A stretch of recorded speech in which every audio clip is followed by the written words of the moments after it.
Alô, alô, escamanautas, eu sou o Wilson Júnior e hoje vamos falar de Spartacus, a Guerra dos Condenados, War of the Damned, a quarta/terceira e última temporada da série Spartacus, que é a minha série favorita, que eu decidi resenhar, apesar de ser uma série antiga, é algo que eu gosto muito e eu tinha que voltar aqui e conversar com vocês sobre temporada a temporada. Para quem já está acompanhando essa série, aqui no izinho, né, tem outros vídeos, eu resenhei cada uma das temporadas, Sangue e Areia, Vingança, Deuses da Arena, e tem um vídeo meu indicando a série, um vídeo que é onde eu falo dessa tatuagem aqui, que é uma tatuagem que eu fiz por conta da série Spartacus, e eu falo do documentário Be Here Now, que fala sobre a morte do Andy Whitfield. Então tem bastante conteúdo aqui, e talvez eu ainda queira fazer alguns vídeos explorando a parte histórica de Spartacus, né?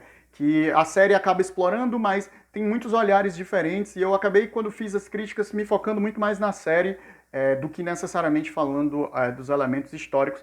Mas eu acho que eu vou fazer um videozinho meio que sumarizando aí toda essa revolta da Primeira Guerra Servil, que se eu não me engano, que é o nome deste evento histórico do Spartacus. Mas antes do vídeo começar, que já comecei, já falei bastante, se inscreve no canal, tô sempre falando sobre filmes e séries, não necessariamente coisas antigas, mas agora eu tô revisitando algumas coisas para justamente falar, estou falando de Vikings também, então se você gosta dessas séries, eu sou historiador, então eu sempre tento trazer algum olhar histórico quando eu texto, tem uma série de vídeos aqui no canal com temática histórica, então se você gosta desse assunto, tem aqui no izinho uma playlist que vai ter os conteúdos que falam sobre história aqui no canal. Então, começando o vídeo, a gente tem um salto temporal, né, em relação à temporada anterior e a essa, então a gente vê aqui o começo da temporada, o Spartacus já está ali com seu exército gigante, uma população de seguidores ainda maior. Se eu não me engano, o grupo, né, do Spartacus contou com mais de 200 mil escravos, né, sendo 70 mil deles guerreiros. Então, foi uma situação bem complexa de se gerenciar, e é isso que a gente vê sendo abordado ali no início dos episódios. Vale destacar que eu falei que não ia falar tanta parte histórica, mas aqui, de fato, Roma ignorou Spartacus durante muito tempo. O que deu tempo para ele de não só invadir outras propriedades, como de vários escravos se rebelarem, fugirem e se juntarem a ele. E esse tempo foi justamente esse ano, um ano e meio aí que eles tiveram para poder, né, massificar, juntar essa massa de soldados e aí virar realmente um problema para Roma. Então Roma decidiu mandar aqueles cônsules, né, para poder resolver o problema, que foi o Cossúnios e Fúrios, né, que são aqueles dois generais que eles estão enfrentando e derrotam logo no início, e que depois o Marcus Crasso acaba bolando um plano para entregar a localização deles para o Spartacus e assim conquistar a liderança dos exércitos de Roma, né, tomar ali as tropas que pertenciam, restantes do Cossúnio e do Fúrios, depois que eles são derrotados pelo Spartacus, e, né, tomar controle de tudo e iniciar um plano de ascensão. Vale destacar que esse período, né, ainda não é o Império Romano, é o período de República Romana, e na verdade essa revolta, né, e os poderes que acabam sendo conquistados por conta dela, não só dela, né, obviamente, mas ela também é uma peça central disso, vão de fato culminar eventualmente no Império Romano. Aqui a gente vê três desses grandes agentes políticos, né? A gente vê o Júlio César nessa temporada, o Marcus Crasso e, no final da série, o Pompeu. Vale destacar que, na história, eles tinham mandado outros dois generais antes desses dois. Na realidade, no lugar deles, esses nomes, se eu não me engano, o Fúrios é mencionado, mas o outro não que foi o Lucius Publicola e o Gnaeus Claudianus. Esses dois generais, por sinal, um deles é quem derrota o Crixo em batalha e, posteriormente, o Spartacus o vence em batalha. Então, assim, a história está sempre sendo dobrada aqui para que a ficção aconteça. Dessa temporada, eu queria destacar o Marcus Crasso. Para mim, ele é o grande personagem que eleva de novo a série. Para quem tá assistindo a série, eu falo muito bem da primeira temporada, mas eu digo que a segunda já é um pouco mais fraca. E isso se dá por conta do antagonista, porque eu acho o Glaber um personagem fraco, tanto o Crasso quanto o Batiato, personagens fortes, e eu acho que eles é que conduzem essa narrativa e elevam o protagonista. Então, um bom antagonista sempre faz uma boa história e é o que destaca aqui. O Crasso, ele é um personagem interessante, né? Um personagem que você, de certa forma, gosta e admira ele, apesar de que ele é violento e etc. Tipo, ele não mede consequências para as coisas dele. O Crasso da história tem várias coisas bem esquisitas em relação a como ele conquistou sua riqueza, né? Manobras que ele fez durante alguns incêndios que aconteceram em Roma, para justamente aumentar ainda mais sua fortuna. Mas não vem ao caso aqui. Aqui, o caso que vem é que ele é um excelente antagonista, já apresentado como alguém que luta no início, criando uma atmosfera no personagem de grande guerreiro, e de general, e de líder, o que é interessante, né? O que fortalece justamente esse espírito antagônico. Acompanhado do Crasso, que é esse vilão que a gente admira, né? A gente tem o Tibérius, que é seu filho, né? Que na verdade aí a gente vê o escrotinho, né? O garoto mimado, riquinho, que quer posição de privilégio simplesmente por ser filho de quem é e sem necessariamente merecer esse privilégio de estar ali. E ele é interessante contraponto ao próprio pai, porque como o vilão dessa forma é um personagem relacionável, né, que a gente gosta, a gente precisa ter uma figura ali para ser odiosa. Nas temporadas anteriores a gente tem isso na figura do Ashur, né? Ele era esse personagem odioso pra gente, tanto na primeira quanto na segunda temporada. Então esse vazio narrativo, né, que o Ashur deixa é preenchido pelo Tibério. Além dele, a gente vai ter também a adição, né, do César, né, que vem ali jovem, impetuoso, né, que por sinal é uma característica que os relatos mais históricos que falam sobre o César era de fato uma característica do personagem. Né? Ele acabou perdendo muito da sua posição de Roma quando o tio dele é derrotado num embate contra um outro grande nome político da República, então ele acabou se exilando, né, passando muito tempo ausente, justamente ganhando respeito e ganhando posições no exército para que quando ele retornasse ele tivesse a segurança da vida dele um pouco maior, né, para não ser alvo da fúria desse antagonista de seu tio. Isso não aparece na série, mas é só para vocês terem um pouquinho mais de background, né. Tem uma ficção histórica muito boa, que eu vou deixar aqui indicado para vocês, é o livro Os Portões de Roma, de um autor chamado Con Eagledon. Eu vou deixar ele aqui na descrição para caso você tenha interesse, o link para a Amazon, sei lá, e aí você comprar. É fantástico, é uma série de 4 ou 5 livros. O primeiro a gente vai conhecer justamente da infância do Júlio César, que pode dar hints aí nesse personagem, apesar de que ele é um pouquinho mais caricato e mais exagerado, como tudo nessa série, né? A série é muito estilizada, então os personagens acabam sendo versões mais exageradas de si mesmas. Aqui a gente tem as lideranças, né? O Spartacus, o Agron, o Crixus e o Gânicos, eles estão ali, né, eles querem, o Gânicos como mantendo aquela sua postura de rejeitando a liderança, né, mas sendo clamado pelo Spartacus que ele tome ele seu papel nessa liderança, e Crixus numa eterna rixa, né, o Crixus junto com a Neivia, eles têm um ressentimento muito profundo por Roma, e isso obviamente dá ímpeto neles de querer continuar e atacar Roma em si, enquanto o Spartacus começa a ensejar a possibilidade de fugir pelos Alpes. Vale destacar que na história é muito disputado essa narrativa de por que o Spartacus não fugiu para os Alpes. Porque ele teve muito tempo que Roma ignorou ele, que essa possibilidade poderia ter acontecido. O que faz muita gente acreditar que, de fato, durante muito tempo foi alimentada a ideia de que eles queriam, de fato, destruir Roma, né? Destruir esse símbolo. Então, é interessante, assim, porque a série escolhe meio que colocar esse tema, na realidade, manter os dois temas, né? Colocar isso como uma ideia e depois, né, eventualmente vai se dissolvendo quando eles são confrontados pelo poder real, né, de Roma. Eu gostei, uma das coisas que eu gosto dessa temporada, e acho que aproxima ela mais da realidade do que as temporadas anteriores, é justamente a violência do grupo do Spartacus, né? A gente vê isso na tomada da cidade de Sinuessa, né? Apesar do Spartacus o tempo inteiro rejeitar que as pessoas sejam violentadas e massacradas, é o que acontece na cidade, e era o que acontecia na verdade, né? Muitos desses escravos tinham ressentimentos profundos ali por Roma, e eles extravasavam essa violência quando atacavam um vilarejo, uma fazenda, uma cidade.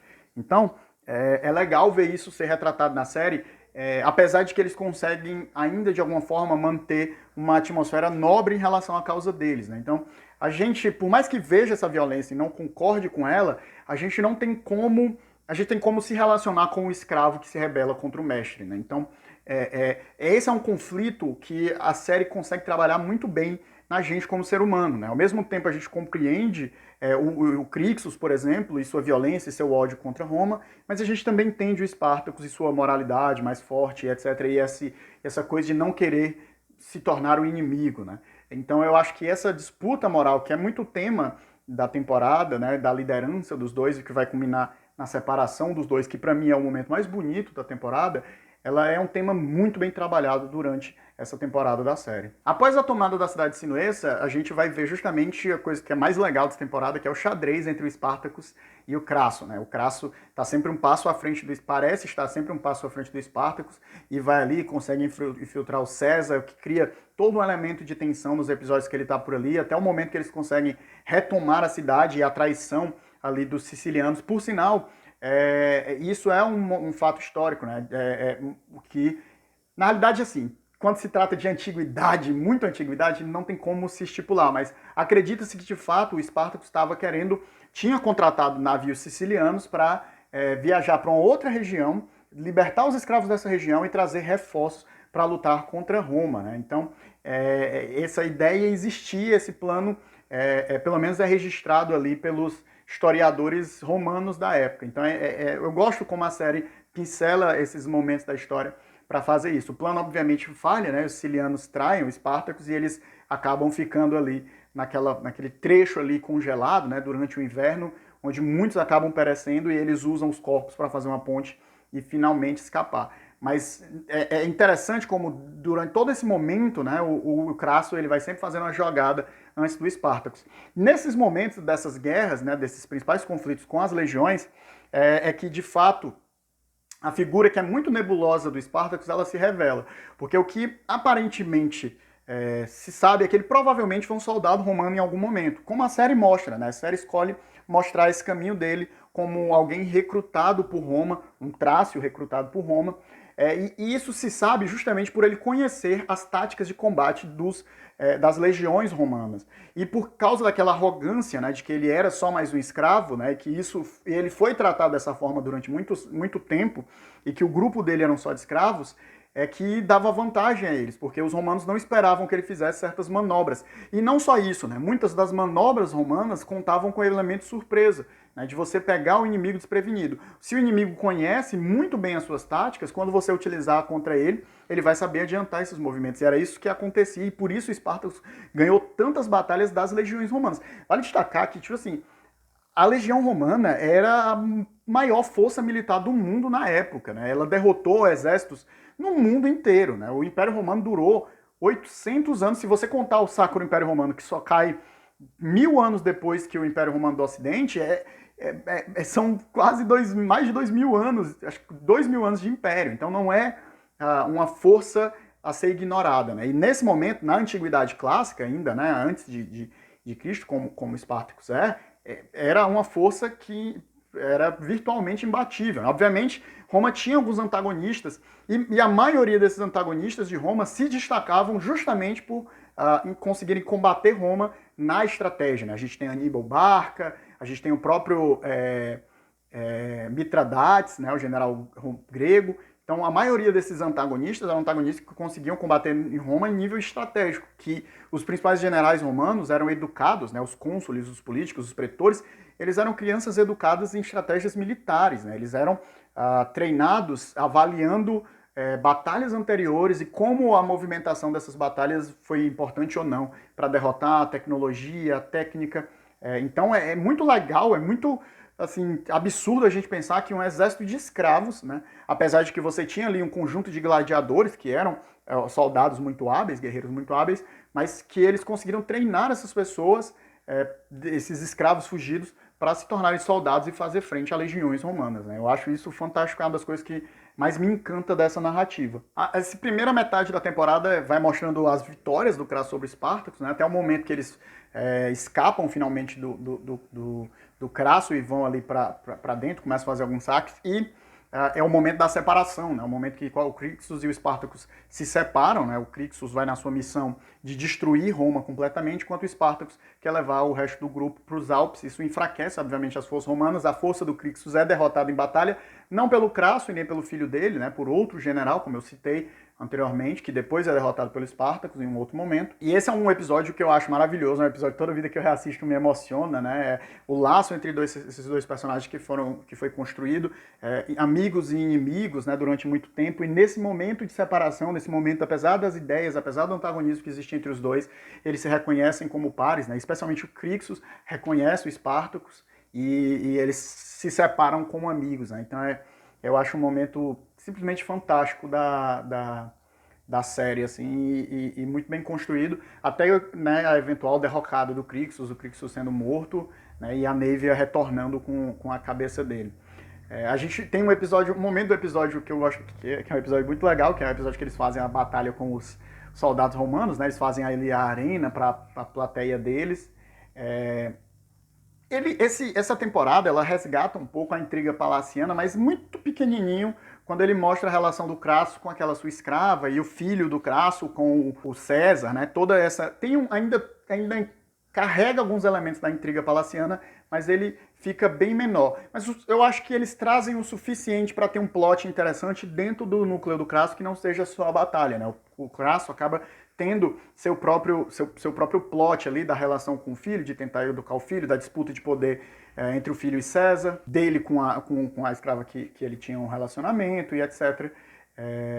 Então eu acho esse ponto também interessante, né? A temporada não abandona ele em nenhum momento e ele está ali sempre acompanhando a narrativa do Spartacus de maneira tangencial, o que faz, de certa forma, dele um protagonista também da temporada, o que é importante porque quando esse embate final acontecer, a gente precisa ter emoções, sentimentos para lidar com aqueles personagens ali. Depois da derrota do Crixus, no fim, eventualmente, nessa fuga para os Alpes, o Spartacus deixa o exército, faz um plano para que o exército fique para trás, para que as pessoas possam caminhar e passar os Alpes e assim alcançar a liberdade, né, do território de Roma.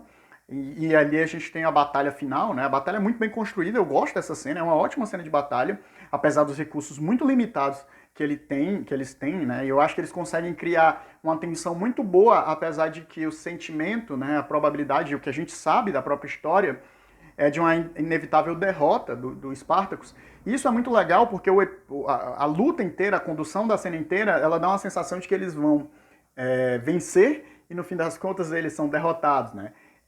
O que é a história? A história é assim, eles perderam. Eu vejo muitos comentários das pessoas que ficam profundamente incomodadas, né, com esse final, com o final que Spartacus morre, que todos morrem, né? Mas é a história, né? Foi isso que aconteceu. E após a derrota do Spartacus, é disputado isso, né? Tem um historiador romano que diz que o corpo dele nunca foi encontrado de fato, né? Acredita-se, é meio classificado que ele morreu nessa batalha, mas o corpo dele nunca foi encontrado. Esses escravos que fugiram pelos Alpes, na verdade, eles acabaram sendo atacados pelo Pompeu, né? A maior parte não eram soldados, eram de fato pessoas, mas alguma parte do grupo conseguiu escapar, mas na verdade a maior parte desses escravos morreu. Boa parte foi capturada, né? E eles são crucificados. 6 mil escravos foram crucificados na Via Ápia, né? Hoje ela tem em torno de 62 quilômetros. Hoje não, né? Mas a maior extensão dela, eu não sei qual era exatamente na época, mas era essa longa estrada que cortava boa parte do Império, e ali eles foram crucificados para servir de exemplo aos outros escravos, né? A todos que se rebelaram. Então, pensa numa cena horrorosa de 6 mil pessoas crucificadas numa estrada gigantesca, né? Foi uma mensagem poderosa que não impediu as rebeliões de escravos de continuarem a acontecer dentro do Império Romano, tanto que essa é a primeira revolta servil e haverão outras, né, no decorrer da história de Roma, porque quem está em condição de escravidão, né, nunca vai deixar de querer se rebelar, e a força, né, de trabalho principal de Roma, né, eram os escravos. A gente tem uma cena fantástica de luta ali, né, uma liberdade histórica bem grande que a série toma entre o próprio Spartacus e o Crasso, né? Uma cena de batalha fenomenal, onde a gente vê ali um espelhamento com a cena que ele tem no primeiro episódio, no qual ele está treinando com aquele gladiador, e aí a gente vê a repetição dessa cena, e eu gosto porque ela mostra o Spartacus como um guerreiro ainda maior do que o Crasso era, né?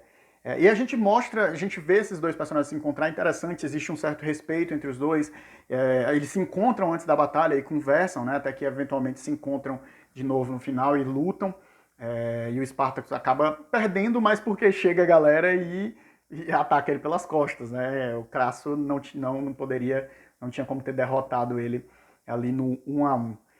Mas é fantástico, né? E é muito emocionante a cena da morte dele, né? Que ele é levado e tem um momento ali com todo mundo e eles enterram o Spartacus ali e ele finalmente está livre, né? Querendo ou não, de uma forma ou de outra, se libertou ali de Roma, promovendo a liberdade, a libertação de outras pessoas.